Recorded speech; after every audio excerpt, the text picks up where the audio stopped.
What does the early UK election mean for investors?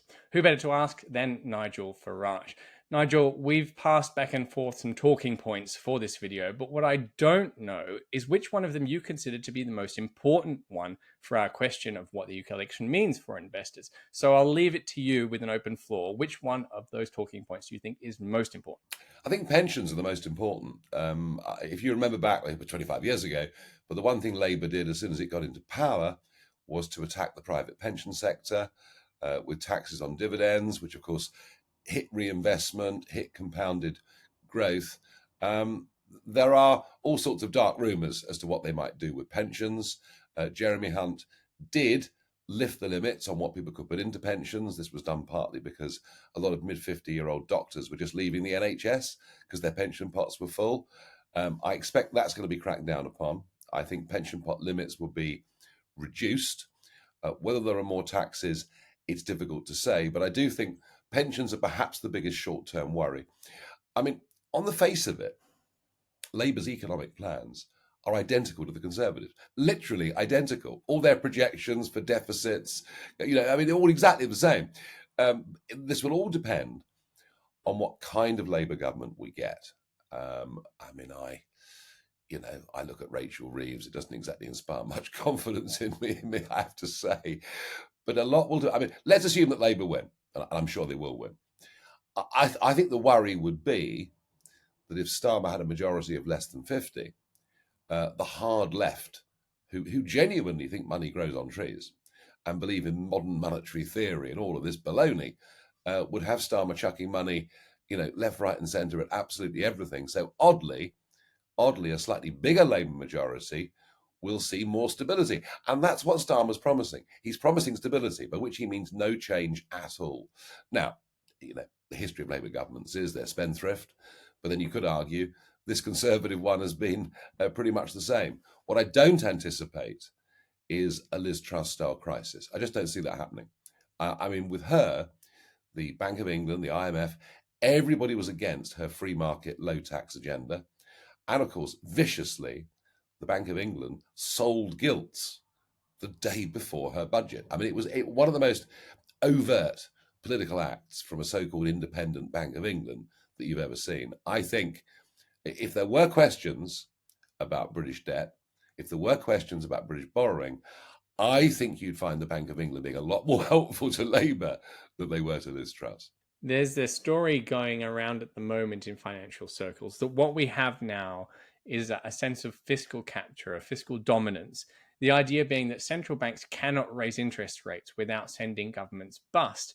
And therefore, the government has effectively captured the central bank. They've captured the Bank of England in this impossible position. And that's part of what can go wrong here. Does this mean that the Labour government can spend wildly, almost like Biden in the US, and government spending and debt and deficit is going to get out of control like it did over there? Or are you believing what Labour is saying, that they're going to be quite conservative? Well, what Labour have said is that the OBR will be the judge, jury, and executioner, that they'll give even more power to this sort of bizarre organisation set up by George Osborne. If you take Starmer at his word, and even though I just listened to him on the Today programme, after 15 minutes, I just had to go make a cup of tea. I couldn't remember a single thing that he'd said. He might be dull, but he's not reckless. He's not reckless. So you have to assume, I generally am assuming that in terms of economics, and I'm talking about, our problems with deficits, our problems with low growth, our problems with a disturbing lack of entrepreneurship, I'm actually assuming very little changes. And in the light of that, if we are going to have stock markets going up around the world, maybe the FTSE still looks cheap. I'm not taking these sort of, apocalypse now style Daily Mail, why you must vote for Rishi thing. I think they're going to be, unless it's a small majority, I think they're going to be pretty constrained in terms of what they do. Yeah, let's emphasize that caveat then, that if it is a small majority and the hard left wingers do have some power and some sway, it could change things. Are the Labour government going to trigger some sort of housing construction boom, given that seems to be one of the main issues that they could actually make some headway on over the course of their government. Well, they're promising to build houses. The Conservatives have failed totally. And of course, with the immigration figures, we had the immigration figures this week. 1.2 million people again settled in the UK. Net 685,000. But that's before the revisions.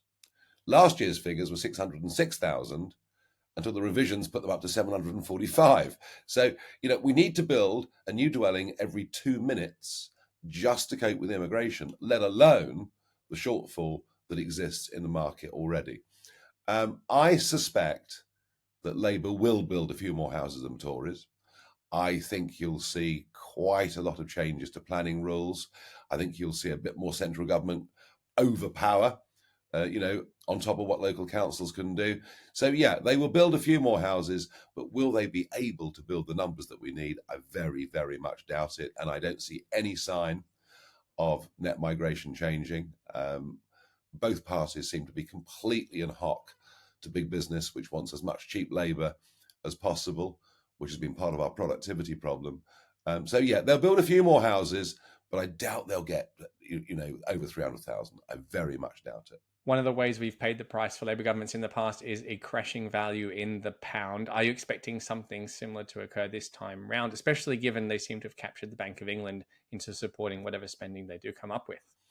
Well, again, you would think the Labour government would mean a bit of a run on the pound, but I'm not sure it will. The pound's at a pretty low level already. I just don't think the fundamentals change.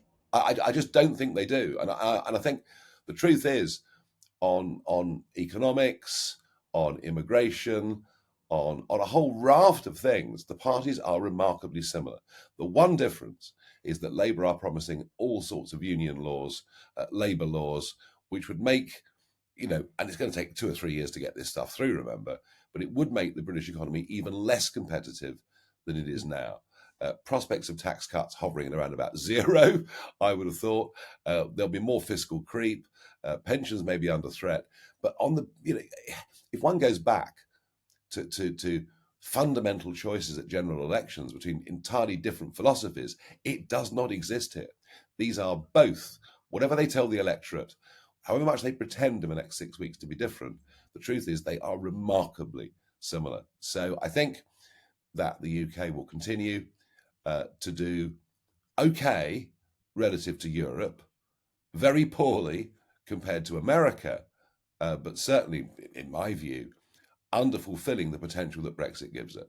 It sounds like the key question for investors is the size of the majority that Labour is going to end up with. What is the sort of cutoff point at which point you become worried about whether the Labour hard left hardliners might actually start to have some sort of influence on policy? Well, obviously, we don't know a lot of the new Labour MPs that are coming in, but I think, Starmer's achievement is that he has changed the Labour Party. We can't deny that. Corbyn's out. He won't even be standing as an official Labour candidate.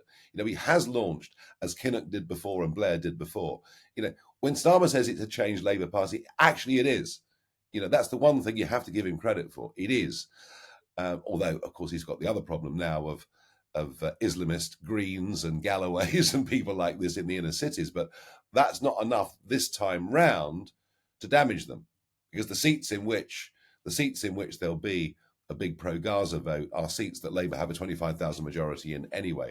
By 29, that could be, a real issue. So we don't know, but I think we have to assume that the new candidates who've been put on the approved list are not the Corbynistas, because that would be consistent. So I would think, how big's the awkward squad going to be? A couple of dozen? Probably a couple of dozen.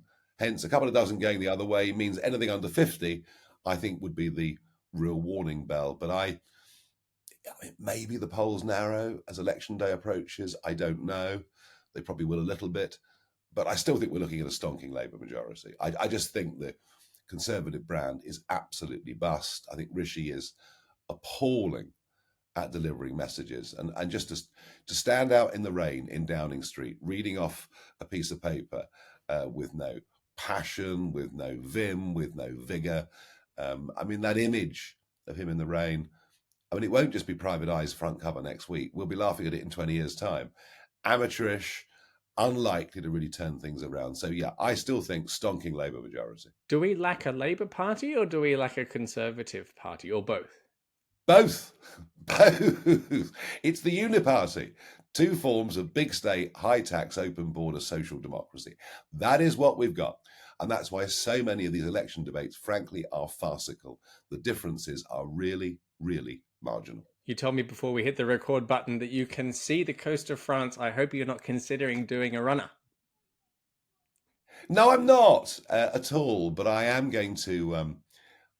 Spend a bit of time in America in the latter half of this year, because important though our general election is, I think the American election, in terms of global security, as we face perhaps the worst crisis in the world since the Cuban Missile Crisis of over 60 years ago, says to me the world was a better, safer place with Donald Trump.